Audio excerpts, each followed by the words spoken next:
শিবির আসুক, ছাত্রদল আসুক বা যারাই আসুক, কোনো আপত্তি নেই। যেই আসুক, আসলে আমাদের স্টুডেন্ট যারা আছে আমরা ইউনিভার্সিটিতে তাদের জন্য কাজ করবে। আমি কোনো প্যানেল থেকে না, আমি স্বতন্ত্র প্রার্থী। আমি ডাকসু কেন্দ্রীয় সংসদ সদস্য পদ প্রার্থী। সবসময় চাই যে একটা নির্বাচন হলে অবশ্যই যারা যোগ্য প্রার্থী তাদেরকে ভোট দেওয়া হোক বা সেই নির্বাচনে জয়যুক্ত হোক, এটা সবসময় আমাদের কাম্য। শত্রুতার প্রতিদ্বন্দ্বিতা কেউই করছে না, সবাই সবার বন্ধু এটাই মনে করতেছে।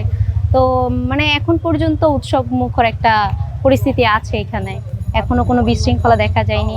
ইনশাল্লাহ আর কোনো হবেও না বিশৃঙ্খলা, এটাই আশা করি। আমি কোনো প্যানেল থেকে না, আমি স্বতন্ত্র প্রার্থী। আমি ডাকসু কেন্দ্রীয় সংসদ সদস্য পদ প্রার্থী। আমার এখন প্যানেল নাই কোনো, আমি স্বতন্ত্রভাবে দাঁড়িয়েছি এবং আমি হচ্ছে বিশ্ববিদ্যালয়ের সবচেয়ে নতুন ব্যাচ যেটাকে বলে 24-25 ব্যাচ, সেই ব্যাচ থেকেই আমি দাঁড়িয়েছি। তো আমার জায়গা থেকে আমি মনে করি যে মানে আমি যে দাঁড়াইতে পারছি এটাই আমার কাছে অনেক বেশি। আমি যে সাহস করতে পেরেছি একজন মেয়ে হিসাবে, সেটা অনেক বেশি আমার কাছে। আমি এতটুকুই তে অনেক সন্তুষ্ট। জেতা হারা এটা কোনো ব্যাপার না। আমি চাইবো যেই আসুক সে আমাদের বিশ্ববিদ্যালয়কে অনেক সুন্দরভাবে গঠন করুক, আমাদের যেসব জিনিসের ঘাটতি আছে ওগুলো পূরণ করুক, এটাই চাইবো। যেই আসুক তার আমার কোনো আপত্তি নাই। শিবির আসুক, ছাত্রদল আসুক বা যারাই আসুক, কোনো আপত্তি নেই।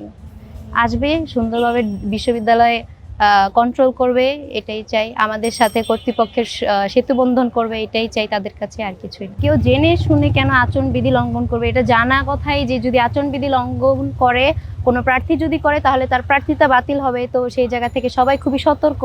কেউ তো ইচ্ছা করে নিজের প্রার্থিতা বাতিল করতে চাইবে না। ডাকসু নির্বাচনগুলোতে আসলে দলীয় যে রাজনীতিগুলো ছিল ওখানেই সবচেয়ে বেশি এগিয়ে রাখতো, মানে যে একটা নোংরা রাজনীতির একটা খেলা দেখেছি আমরা ডাকসুতে। এখন আমরা চাচ্ছি যে যেই আসুক, আসলে আমাদের স্টুডেন্ট যারা আছে আমরা ইউনিভার্সিটিতে তাদের জন্য কাজ করবে এবং তারা যাতে কোনো দলীয় রাজনীতির ভিতরে শিকলবন্দি না হয়ে তারা একটা প্লেজুর ভিত্তি যেটাকে বলে সেটা ওই রকম কিছু যাতে না করে, আমরা এটাই চাই আর কি। বর্তমানে যে ডাকসুটা অনুষ্ঠিত হবে, ঢাকা ইউনিভার্সিটি কেন্দ্রিক যে ছাত্র সংসদ, এটা যেহেতু অভ্যুত্থান পরবর্তী একটা ছাত্র সংসদ অনুষ্ঠিত হতে যাচ্ছে। তো এর আগে আমরা দেখেছি যে ছাত্র সংসদ বা ডাকসু ডাকসু নির্বাচনটা যেটা হয়েছে, সেখানে আমরা দেখছি যে পতিত স্বৈরাচার আওয়ামী লীগের একটা আধিপত্য ছিল।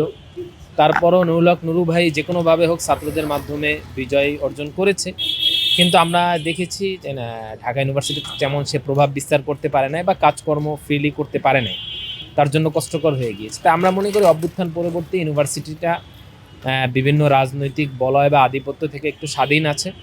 তা আমরা মনে করি অভ্যুত্থানের যারা অভ্যুত্থান সফল করার ক্ষেত্রে ঢাকা ইউনিভার্সিটি কেন্দ্রিক আন্দোলন করেছে, এর ভিতরে আমরা কাদের ভাইরে দেখি, আব্দুল কাদের, তারপর আবুল বাকের মজুমদার আছেন, আব্দুল বাকের মনে হয়, হ্যাঁ বাকের ভাই আছে, এরা, তারপর আরও যারা আছে, আমরা সবাই আসলে এখানে ছাত্ররা নির্বাচিত করবে, এখানে ফেয়ার একটা নির্বাচন হবে।